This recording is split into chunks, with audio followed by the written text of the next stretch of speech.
Hola, mi nombre es Vanessa Melchor Benavides, estudiante de la Facultad de Arquitectura y Urbanismo de la Universidad Autónoma de Guerrero. En este video les hablaremos sobre la instalación de obra gruesa, plomería, sistemas eléctricos, instalación de HVAC e instalación de aislante. Para una instalación de plomería exitosa, es importante familiarizarse con los códigos de plomería locales. Tanto los estados como los condados e incluso los municipios crean códigos de construcción, sin importar cómo aprendió usted a hacer el trabajo. Debe estudiar los códigos locales y asegurarse de que su trabajo cumpla con los requisitos.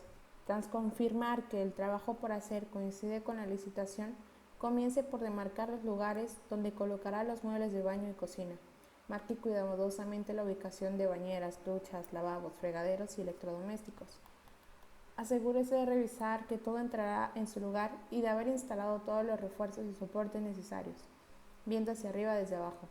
Una vez que se han cortado los agujeros para el drenaje, usted podrá ver en dónde quiere colocar su tubería y determinar el mejor camino para pasar a través de armazones, paredes y vigas.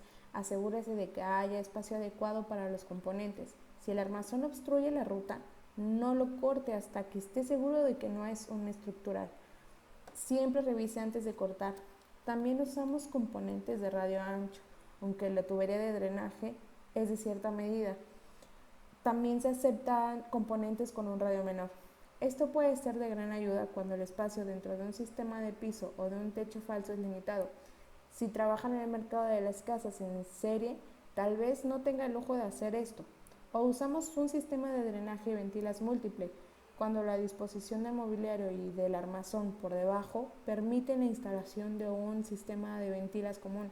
Si un sistema de drenaje y ventilas múltiple no es configurado apropiadamente, puede causar que las tuberías emitan un sonido de gorgoteo.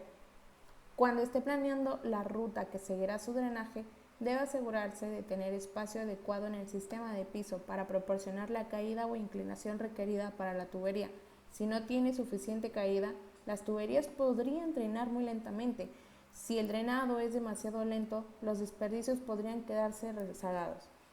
Cuando se instalan las líneas de agua de cierta medida para los baños estándares con 3 mobiliarios, que la combinación es bañera ducha, lavabo inodoro, para garantizar que haya buena presión de agua, no se alimentan más de 2 instalaciones con una línea de media pulgada. Nuestra tubería estándar para un baño con 3 mobiliarios es una línea de agua fría de 3/4 de pulgada y una línea de agua caliente de media pulgada, ya que solo 2 de 3 mobiliarios requieren de agua caliente. Las líneas de agua deben retener 2 veces su presión de operación. Una vez que diagrame el drenaje, planee las ventilas. Determine si un sistema de drenaje y ventila sencilla o múltiple es el. Instalación de sistemas eléctricos. Lo primero es saber que llegan 3 cables: fase, neutro y toma de tierra. En un circuito eléctrico, la corriente entra por un conductor de color negro, marrón o gris, llamado fase. Pasa por el receptor, que son la bombilla, cocina, lavadora, etc. Y sale por un conductor azul llamado neutro. El verde amarillo es un cable de toma de tierra y es para la protección contra fugas de corriente. Cuando se trata de un circuito eléctrico normal, la corriente se desplaza por el conductor de la fase hasta un aparato eléctrico, por ejemplo una lámpara, y regresa al generador por el neutro. Si durante el recorrido el conductor se encuentra dañado en su aislamiento, que es un cable pelado, y contacta con la cáscara metálica de un aparato, por ejemplo el microondas, la lavadora o cualquier otra cosa que sea metálica, la corriente pasa por la cáscara y esta pasa a estar bajo tensión. Si en estas condiciones alguien la toca, ofrece a la corriente el camino más corto y fácil para desviarse a tierra, produciendo una descarga a través de la persona. Se entiende por circuito las partes específicas de una instalación eléctrica que están separadas. Los circuitos mínimos para la instalación con grado de electrificación básica, que es el C1, C2, C3, C4, C5. En el circuito 1 es de distribución interna, destinado a alimentar los puntos de iluminación. También se llama circuito de iluminación. Circuito de distribución interna, destinado a las tomas de corriente de uso general y figotrífico. Circuito 3, que es de distribución interna, destinado a alimentar la cocina y el horno. Circuito 4, distribución interna, destinado a alimentar lavadora, lavavajillas y el termoeléctrico. Circuito 5, circuito de distribución interna, destinado a alimentar tomas de corriente a los cuartos de baño, así como las luces auxiliares del cuarto de cocina. También se llama circuito de tomas de corriente o enchufes. Todos los circuitos llevan fase neutro. Cada circuito será independiente y para ello se separan en el llamado cuadro de distribución, que es lo primero que vemos al entrar a una vivienda. Normalmente la caja de al lado de la puerta de la entrada. Una instalación tiene como mínimo 5 circuitos, pero puede tener más. Lo primero que encontramos en el ICP, que es interruptor de control de potencia, que nos pone la distribuidora para controlarnos la potencia eléctrica que hemos contratado. El ICP no es nuestro, viene precintado y manipularlo puede traer consecuencias como una multa. Si conectamos aparatos que la suma de su potencia sea mayor a la que contratamos en el ICP, saltará cortándonos la corriente en toda la vivienda. Los grados de electrificación de viviendas pueden ser 2, básico y elevado. Instalación de HVAC. Este permite crear un clima artificial en el interior de un edificio. De acuerdo a las necesidades de ciertos momentos se deberá producir calor y en otros fríos, para generar un ámbito de temperatura agradable dentro del espacio donde reside el hombre y desarrolla actividades, ya sea de oficinas, talleres, viviendas y otros lugares de reunión como escuelas, teatros, etc. El aire acondicionado en estos recintos debe cumplir con una serie de condiciones de confort y habilidad, considerando temperatura, humedad y control por la presencia de otros gases en el aire. Las instalaciones centralizadas tienen un sector del sistema ubicado en el exterior, por lo general en la parte más alta del edificio, que es la cubierta o la azotea, y desde allí su distribución por los ambientes del edificio. Este tipo de instalaciones responden a diseños donde deben servirse a grandes superficies como por ejemplo centros comerciales, grandes tiendas, casas, etc. Las plantas exteriores tienen las unidades evaporadas y condensadas integradas, desde donde parte un entremando de tubos, los conductos de fluido térmico, que es aire, agua o gas. Esta es una instalación que requiere un estudio donde deberá considerarse el peso, vibraciones y ruidos. Las unidades exteriores pueden llegar a superar los 300 kilos. Deberán ser aisladas en las superficies de las cubiertas, instaladas sobre las bancas con una estructura que no transmita vibraciones. De no ser modelos que cuenten con la corrección acústica de fábrica, debe preverse un apantallamiento para aislar el ruido a las viviendas aledañas. La ubicación del equipo en la cubierta debe ser contemplada por un impacto estético. Puede instalarse pantallas decorativas que ocupen dichos equipos. En las tuberías de distribución, los tubos de fluido deben disponerse en sitios proyectados a tal fin que permitan su correcta instalación y la disponibilidad de acceder al personal técnico para su mantenimiento. Estas tuberías atraviesan todas las plantas desde su parte más alta del sótano. Pueden aprovecharse estos pasos de instalaciones para fontanería o líneas eléctricas, aunque es preferible dejarlos previstos en la fase del proyecto. La distribución por agua. Cuando la unidad evaporada está en el exterior y su planta integrada en la cubierta, el frío se distribuye mediante tuberías de agua. Estas unidades se denominan fan coil. La unidad evaporada produce agua fría, de transporte más sencillo. Las tuberías de agua fría circulan hasta unidades interiores de disipación, en donde un ventilador impulsa el aire entre los conductos que la contienen. Así el aire se enfría, transmitiendo el calor al agua que en su circuito retorna a la unidad evaporada. Distribución por gas. El transporte del calor entre la unidad evaporada y la condensadora se realiza por medio de tuberías de gas. Dichas tuberías por lo general son de cobre o se encuentran aisladas en todo su recorrido con espumas elastométricas. Para no ceder calor o frío a los materiales y ambientes por donde se distribuye, la distribución por aire es uno de los sistemas más difundidos. Distribución de frío o calor por aire. Desde la unidad térmica generando el frío con la ayuda de un ventilador, se impulsa el aire por un sistema de conductos que llegan a distintos ambientes. Por lo general discurren disimulados por el techo falso. Estos conductos son de material aislante para mantener la temperatura hasta llegar al punto de servicio. Los edificios, los conductos se realizan con paneles de fibra de vidrio recubiertos de papel aluminio para impedir la pérdida de fibras. En construcciones industriales o apartamentos se realiza una chapa de acero galvanizado con recubrimiento interno de fibra de vidrio.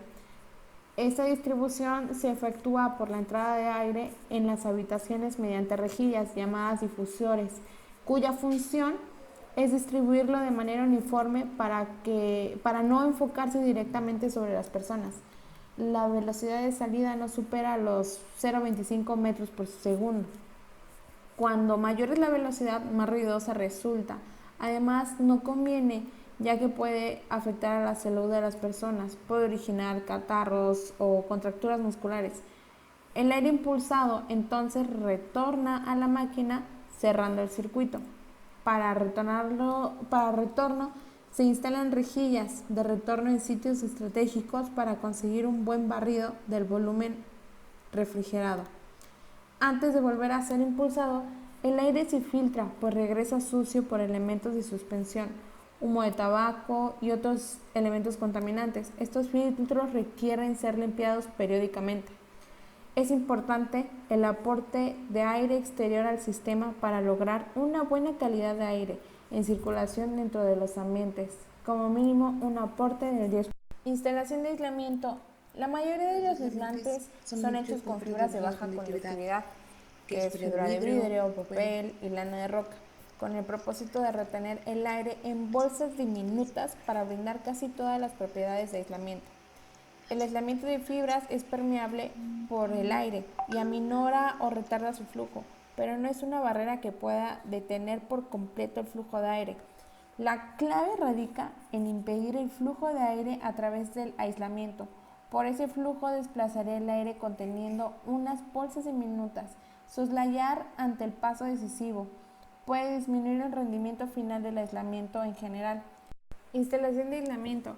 La mayoría de los aislamientos son hechos con fibras de baja conductividad, fibra de vidrio, papel y lana de roca, con el propósito de retener el aire en bolsas diminutas para brindar casi todas las propiedades de aislamiento.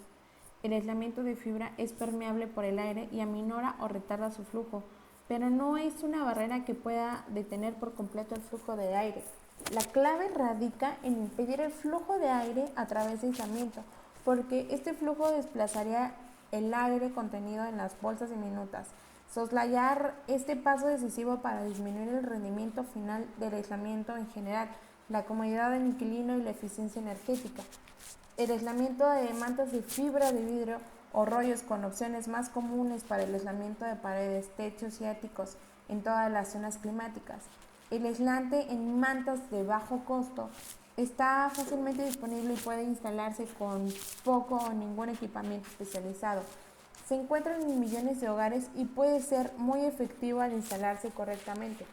De ahí las mantas de fibra de vidrio, lana mineral u otros materiales que tengan que instalarse correctamente para que rindan conforme su valor R, que es resistencia térmica en específico.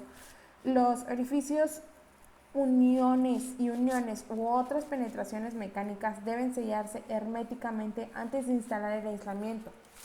Además de instalar el aislamiento correctamente, también es decisivo que el aislante esté rodeado por materiales herméticos que tengan contacto con él cada uno de sus 6 lados. Esto se denomina encapsulación. Los 6 lados de un espacio entre paredes son la placa superior, la placa inferior, las cavidades verticales entre los travesaños, la lámina exterior y la tabla roca interior. Prestar poca atención a los detalles durante la instalación puede dar lugar a compresión de que desplaza el aire que deberá permanecer retenido en las bolsas. Las cavidades sin rellenar por completo pueden inducir el flujo de aire por convección a través del aislamiento. Unos cuantos cortes, brechas o grietas que dejen entre las mantas pueden disminuir el valor R o resistencia térmica. El aislamiento con fibra expandida y espuma en aerosol puede brindar un sistema de mayor fiabilidad o toda prueba, pero muchas de las reglas antes dichas deben aplicarse, incluso la necesidad de encapsulación para lograr el más alto rendimiento. Usted pudiera necesitar varios tipos de aislamiento, por ejemplo, espacios reducidos u ocultos pudieran ser más fáciles de aislar con productos hermetizantes como la espuma de aerosol o la combinación de espuma rígida cortada a medida y sellar en el lugar. Por mi parte eso sería todo y espero que la información les sea de mucha ayuda.